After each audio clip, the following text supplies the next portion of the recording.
Howdy folks, Jambareeqi here. Disney's remakes of their animated classics might make a boatload of money for the House of Mouse, but many audiences find them to be soulless and derivative cash cows. In this video, I'm going to be revealing my picks for the very worst of them, but I'm also going to champion some of the better ones too. Two things first. 1. I will be counting remake sequels. 2. I will only be including remakes of fully animated Disney films. So I'm afraid that Pete's Dragon won't count, because the original was only part animated.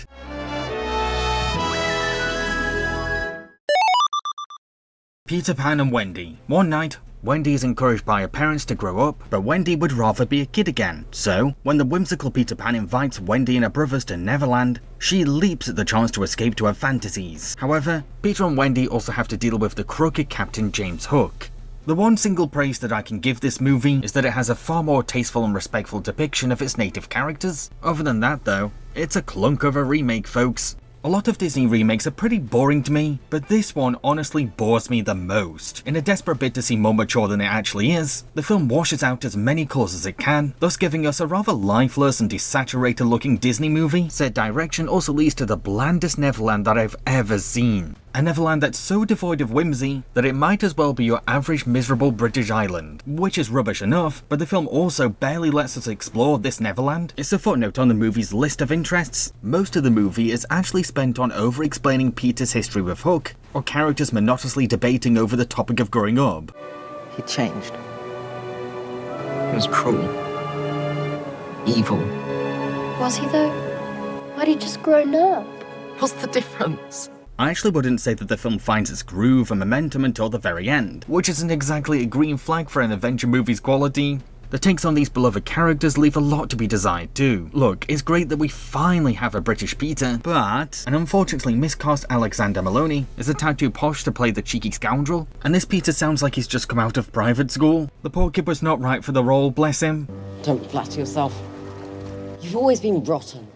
A stinking, rotten codfish. Wendy is introduced as a sulky and whiny brat who is so mean that once she starts being nice, it's like she suddenly switched into a totally different character, while Tinkerbell has had most of her edge and attitude drained away, and is now just a generic sweet fairy. Then we have Hook, who is strangely played very straight and seriously, a choice that doesn't really work when he's performed by Jude Law, who can sound creepy for cartoon villains, but is totally out of his league as a live-action menace. It doesn't matter how much you dress him up as a pirate, I still see the twink from The Holiday. Most days I hate that word, but on this occasion... Oh, and this is also the 10th or 11th Disney remake that desperately tries to make us empathise with its murderous villain. Sure, Hook may be a kidnapper and an attempted child killer, but he misses his mummy, and Peter kicked him out of his secret boys club. Oh boo-hoo, Disney. There's actually already a much better live-action Peter Pan movie. A 2003 adaptation that features lively, colourful visuals, has cast a believably unruly Peter, and stars an unapologetically pure evil Hook, perfectly played by a campy yet scary Jason Isaacs. And now, Peter Pan, you shall die. Pinocchio. After carpenter Geppetto builds a little wooden puppet that he names Pinocchio, a blue fairy magically brings Pinny to life and encourages the boy to do good in the world. However, Pinocchio's weak temptations lead him down a winding, dangerous adventure. Firstly, this is a frustratingly talkative movie. Characters are constantly rambling or monologuing, even if they're completely alone in a scene. It's like Disney are terrified of audiences getting bored by a minute of silence. Which would it be? Carved you? Out of wood? I made you out of pine. You're a boy made out of pine. Most of this excessive dialogue is also painfully heavy-handed, with characters either backstory dumping. Look here, just because a fella sneaks into somebody's house to warm his backside, and sure, he might have gotten kicked out of a place or two, but okay, you have a point. Or hammering in the message of the film, like the audience are too brain dead to follow basic fairy tale morals. Pinocchio, remember what the blue fairy said? It's not about what you're made of on the outside. Being real is in your heart. The Pinocchio remake is also yet another unsubtle feature-length Disney brand commercial. Not only have Geppetto's clocks been replaced with Disney IPs, which took me right out of the film, but Pleasure Island, much like Dumbo Circus, is also a blatant Disneyland advert. Pleasure Island is meant to be a literal villain scheme, yet the House of Mouse shamelessly used the fairground as a chance to subliminally promote their own theme park? Look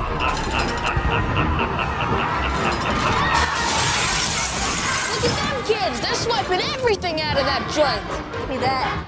One thing that I love about the original Pinocchio is that it's the closest that we've ever gotten to a Disney animated horror movie. I genuinely admire how disturbing it is, and the way that it utilizes said terror for its warnings to children. This sanitized remake, though, does everything it can to be as inoffensive as possible, and even replaces the cigars and alcohol with harmless root beer? Modern Disney really missed the whole idea behind the fable's entire lesson on real-life dangers and temptations. It does not help that director Robert Zemeckis, once again, overindulges in ridiculous CGI spectacle, which ends up taking away the nuances of the story's darker elements, from transforming the ambiguous shadowy park staff into silly fog monsters, to ruining Monstro's ominous design with over-the-top tentacles, and when Zemeckis' donkey transformation scene is way less scary than the cartoons.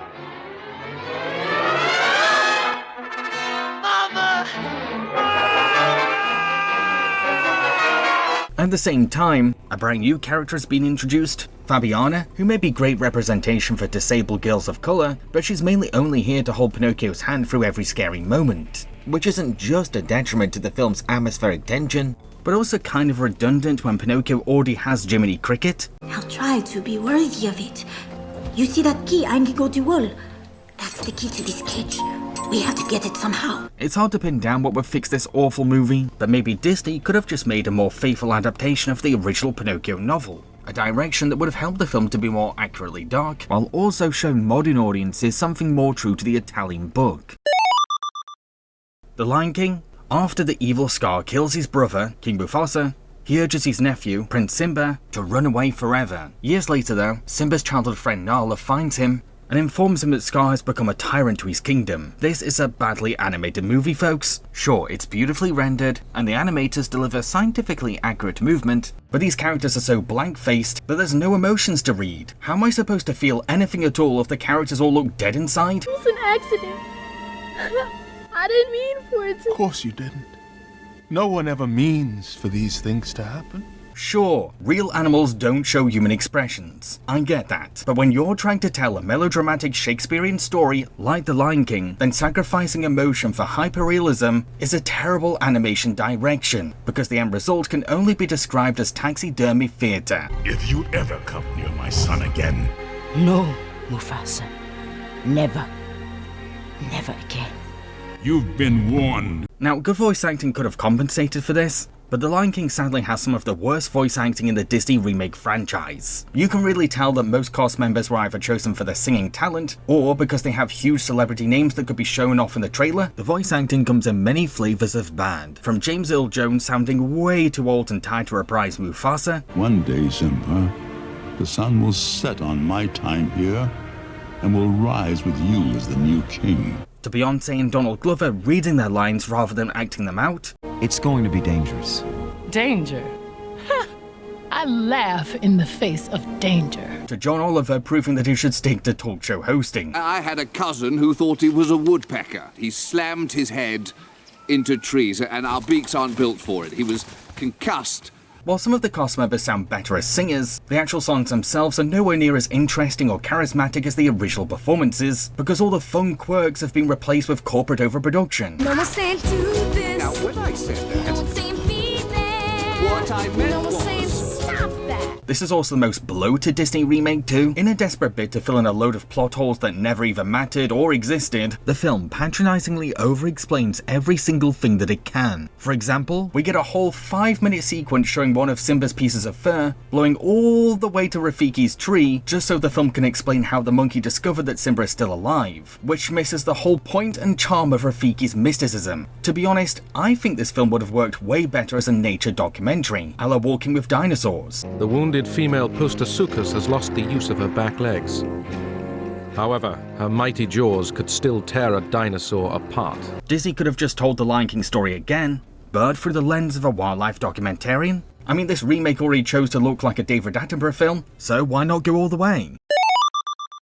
Snow White, after the jealous evil queen tries to have her stepdaughter Snow White killed, Snow runs away into the forest. The princess then hides out with a family of 7 dwarfs and teams up with a band of 7 bandits to take on the villainess. This film's rough history of production hell is evident throughout, because you can really tell that Disney ended up trying to please everyone in the end, and the result is a mishmash of too many final decisions. It's a film that wants to be pandering nostalgia bait, but also a new progressive reimagining at the same time. One moment we're watching a Princess Bride style swashbuckle with the bandits, but then suddenly, the movie will stop everything to reenact a musical number or slice of life sequence from the 1930s movie. It's a constant tonal whiplash. Out of every Disney remake, this one is certainly the most visually tacky. I get that there were a lot of things to ethically consider when casting the dwarfs today, but Disney's eventual choice to go with creepy CGI caricatures of little people was the very worst solution possible. I was genuinely disturbed by these uncanny designs. Snow White's iconic dress is also so garish and cheap looking that it's like it was bought from a dollar Halloween store. I've seen great cosplays that look 10 times better than what Disney delivered. Some people have defended Snow's terrible costume by saying how it fits the movie's theme of beauty being skin deep, but if that was Disney's intent, then why didn't they just let Snow stay in her maid outfit? This remake also glorifies Snow White like she's some kind of holy saint, which is the kind of pandering that I expect from a billion-dollar corporation that only pretends to care about feminism. In the finale, Snow actually returns to her kingdom with a church-like choir singing behind her. Snow also refuses to harm her genocidal tyrant of a stepmother. Instead, she gives a speech to the villain's army, and every single soldier conveniently surrenders. Snow White is just that special, folks.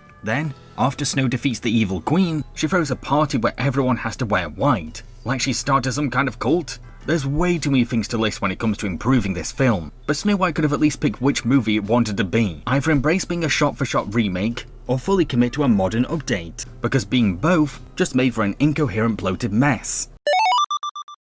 Mulan. When Mulan's father is requested to battle in war, Mulan jumps at the chance to take her dad's place under the guise of a male soldier. Mulan must now commit to a manly role and help save China from the evil Bori Khan. The most frustrating thing about this grody movie is that Mulan is already an expert martial artist who has mastered her chi powers at day one. So, we're not watching a relatable every woman developing her skills through natural perseverance, but instead, a perfect superheroine becoming an even more perfect superheroine, which just makes Mulan no longer easy to resonate with and results in a boring character arc.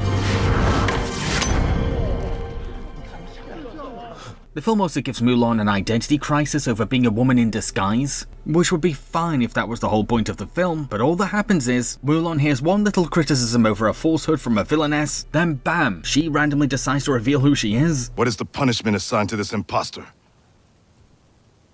Expulsion. This remake also makes some really poor and confusing changes. Mulan's soldier friends are devoid of any charm. Courageous, funny, smart. Arjun's not describing a woman. He's describing me. And never even get to inspiringly save China in drag. Mushu is now a phoenix that appears sporadically throughout the film to hammer in on-the-nose pretentious symbolism. And the villain's minion is now an outcasted witch that we're meant to feel sorry for, even though she's been helping Bori Khan commit mass genocide. The more power I showed, the more I was crushed. Just like you. Owen Lee Shang, not only has he been turned into a regular soldier, thus stripping him of his compelling general arc, but he also has really weak chemistry with Mulan, the most intimate moment being this awkward scene.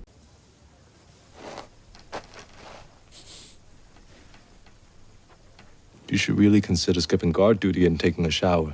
Now, you may argue that this film isn't supposed to be a direct remake, but rather a faithful adaptation of the actual Mulan legend itself. However, the original poem is credited more as a suggestion, and Chinese audiences apparently hated how this film misrepresented their culture and mythology. To make things worse, this film has some terrible martial arts sequences. Yes, these fights are intentionally stylized and are meant to be inspired by wuxia action cinema, but this movie's take on Wai Fu is really bad.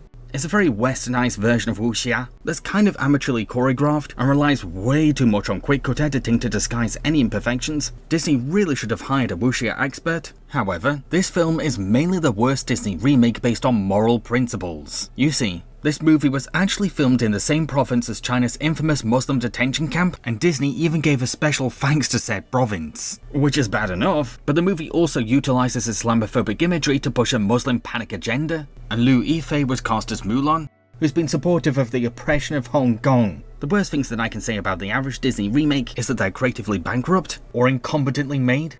Mulan, though, is both of those things, and dangerous government propaganda at the same time. To be honest, in a rarity, I think that this film is unfixable, all because it was made with insidious intent. So we're halfway through my video. Feel free to like, share, and comment.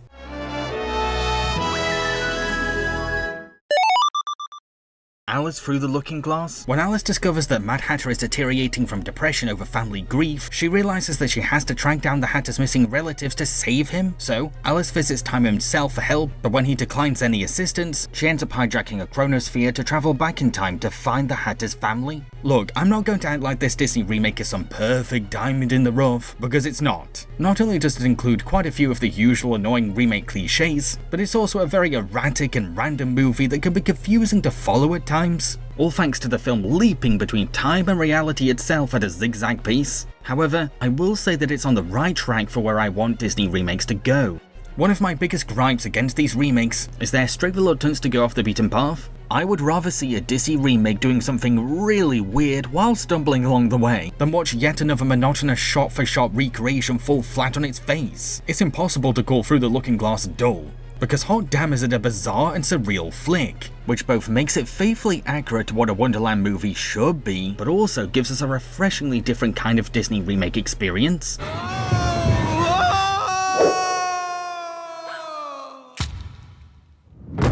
All my horses, all my men to the rescue! We get to see Carol's Alice riding a literal time machine in a dimension-bending adventure that lets us see the detailed origins of Wonderland lore and investigate the mystery of a missing family.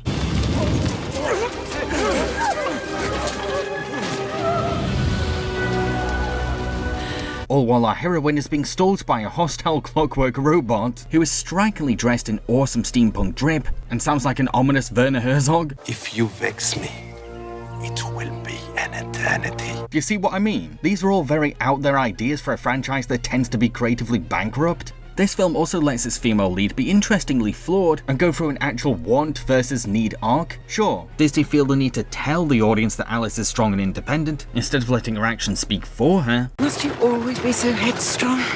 No, it's just more fun that way. But this Alice, while well-meaning, ends up recklessly tampering with time itself and has to take responsibility for her mistakes.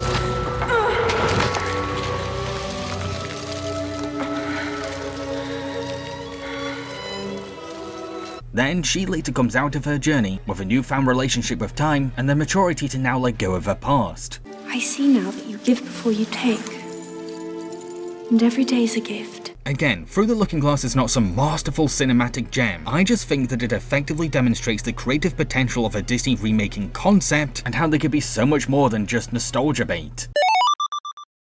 101 Dalmatians. After Anita and Roger fall in love and get married, their Dalmatian dogs Pongo and Purdy end up having puppies together. Then, Anita's fur-loving boss Cruella de Vil offers to buy the pups, but Anita and Roger decline to sell the babies. So, an angry Cruella orders her minions, Horace and Jasper, to dognap 99 Dalmatian puppies from across the city, including Pongo and Purdy's pups. Out of every Disney remake that tries to be a direct scene-for-scene recreation, this is the best of the bunch. It was made long before Disney relied on internet nitpicks to decide the criteria for remake improvements, so we end up with changes that actually benefit the film itself and aren't just shallow tweaks, like making Cruella into Anita's boss, which not only explains why Anita is so reluctant to stand up to our villain, but also develops a very uncomfortable power dynamic full of awkward tension. It is rather amusing, isn't it?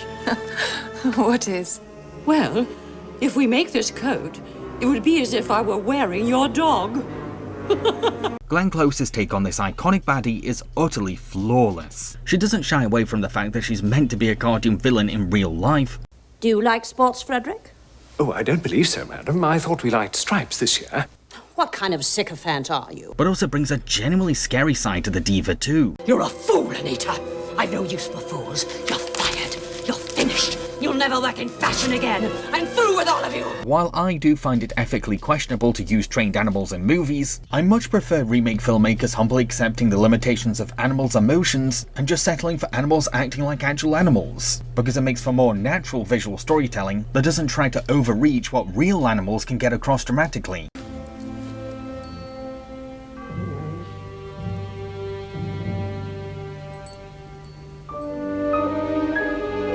Now, sure, the film does gradually end up becoming less and less like the animated original, and more of a Home Alone clone, with farm animals in the place of Macaulay Culkin. However, it's still extremely satisfying to watch an evil filmmaker being humiliated by animals for a finale.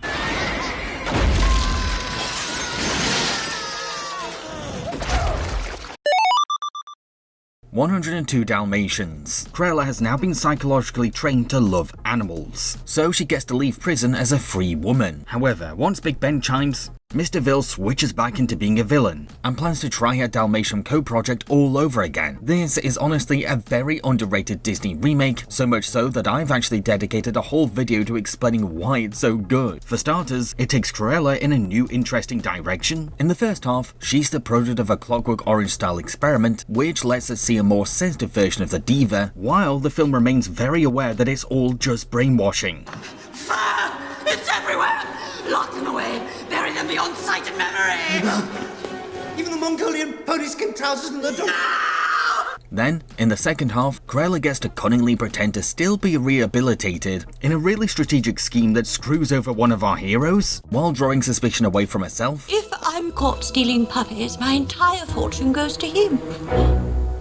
Would that be a motive?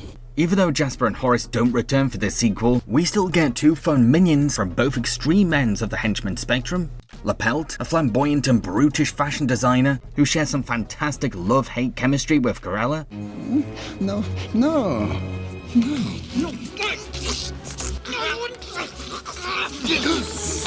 What? And Alonzo, a frequently abused butler that finds his own redemption arc.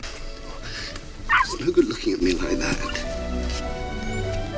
Won't do any good, you know. This sequel also gives us some much more developed dog characters too, like Dipstick, one of the puppies that survived Cruella's first dog napping, who has to revisit his childhood trauma while trying to be a strong grown-up for the next generation of puppy victims. Plus we have Oddball, a sympathetic Dalmatian pup who feels very insecure about being spotless, only to go on to prove that being different won't stop her from being brave.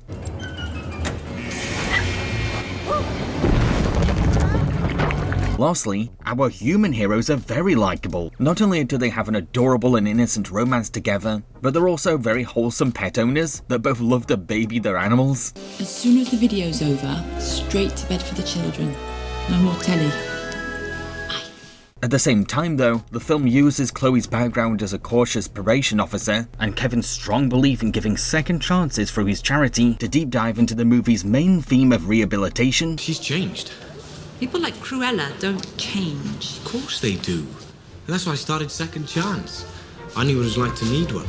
With Kevin learning to be less easily trusting, and Chloe becoming more open to the idea of second chances. Overall, I wish people were nicer to this movie, because it's so much more inventive and original than the average Disney remake. How do we get out of this mess?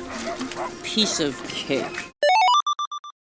The Jungle Book 1994. Many years ago, a boy called Mowgli got lost in the jungle. Cut to present day, Mowgli has been found by his childhood best friend Kitty, who helps to teach our hero to adapt to her society. However, Kitty's fiance, Captain William Boone, wants to use Mowgli to find an ancient temple of treasure. Now, I will admit that this film has more in common with Tarzan than the Jungle Book, but it's a 90s flick that does something rare for a Disney remake. It wants to have fun with itself, it doesn't obsessively focus on trying to be superior to its animated counterpart, and puts entertaining its audience first.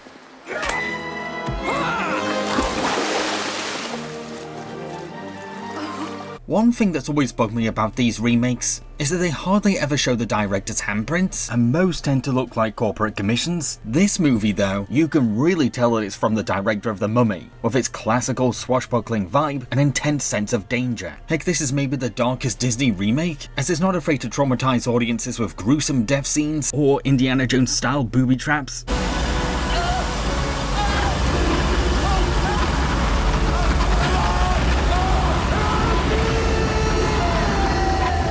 And I love that. Because the filmmakers were limited with what they could make tigers do, Shere Khan ends up getting the Jaws treatment and becomes even scarier as an off-screen threat that we have to leave to our imaginations.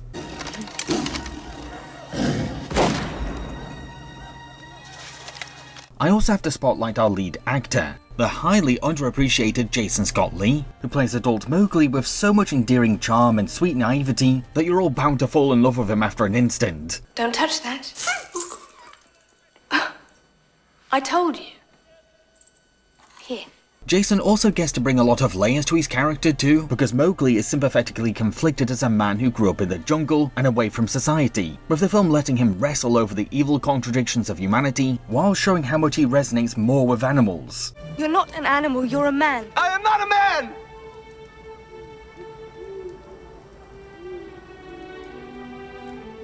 And I am not an animal. One more thing that I appreciate about this film is that unlike other period Disney remake movies starring people of colour, it acknowledges the rampant racism of the time, and doesn't skip around addressing colonial cruelty, which is so much more commendable than a remake that cowardly avoids the elephant in the room. Little savage! And what have we here? This remake manages to be a proudly campy action romp, while finding depth to Mowgli's story as a grown-up. Before I reveal my number one pick, please consider subscribing to my channel. Thanks folks. Christopher Robin. Christopher Robin has all grown up now, but he's traded his sense of fun for manic workaholism. This all changes though when he reunites with the animals of 100 Acre Wood. This is very much the magnum opus of Disney remakes. There's not an ounce of cynicism behind the film, because it's all been woven with love. And the whole film truly understands how much these characters mean to every generation. It gives so much affection to Boo and friends, and tries to be as authentic as it can to what makes each of these characters so endearing and timeless. We get to fall in love with these adorable little critters all over again, and it's beautiful. Swim, swim! Just have to go with the flow. Don't worry! It's also surprising how darn funny this film is. The film taps into a delightful British wit, using the hilarious dynamic between the dopey Boo and a straight-laced grown-up Christopher. Who? Your ladder is broken. That's not a ladder, that was a shelf. Well, that explains why it's no good for climbing. There's something vintage yet wholesome about the film's comedy style that fits the movie to a T. Good morning, sir. Good morning. Why is he in a cage? I'd like a return ticket, please. To Hartfield in Sussex, thank you. Certainly, sir. Could you give me some space, please? While kids will be enchanted by the magic of 100 Acre Wood and become attached to all of these daddies, I'd actually argue that adults will get the most out of this movie. Heck, it all feels more geared towards older Boo fans than the children of today. Grown-ups will totally connect with how Christopher's inner child has been crushed by the weight of capitalism and life traumas, as well as his stress over working for a tyrannical idiot boss. It's the kind of character struggles that the average adult will immediately resonate with. I promised my wife and daughter I'd take them away this weekend, sir. I thought you'd do anything for this company. At the same time, there's something heart-tuggingly inspiring about seeing the dour and serious Christopher learning to be a kid again, as Pooh and friends remind him about the simple pleasures of playing pretend and the beauty of nature around us. This really is a film that will make adults want to go outside more often. Sure, the workaholic dad trope has been done to death in family cinema, but I have to say that this is one of the best takes on the cliche I've ever seen. It fairly lets us see how Chris's workaholism is affecting his poor family, but it also sympathizes with workaholism itself as a mental condition too. It never harshly paints Christopher as a bad person, but rather someone very misguided and unhealthy. He's having a bit of a hard time of it. Then he should have come and spent the weekend with us. We would have made him feel better. It's not always that simple. Most workaholic dad movies also tend to whimsically end with the dad quitting his job, a solution that not everyone in the audience has the luxury to pursue. But this film doesn't fall into that trap. Instead, Christopher uses his middleman position to help rapidly change his workplace's culture through a proposal that values the importance of taking rests, a sentiment that neatly ties into everything that he's learned. Doing nothing leads to the very best something. If you enjoyed this video, then next watch one of my other top 5 best and worst videos. There's lots to choose from. Cheerio folks!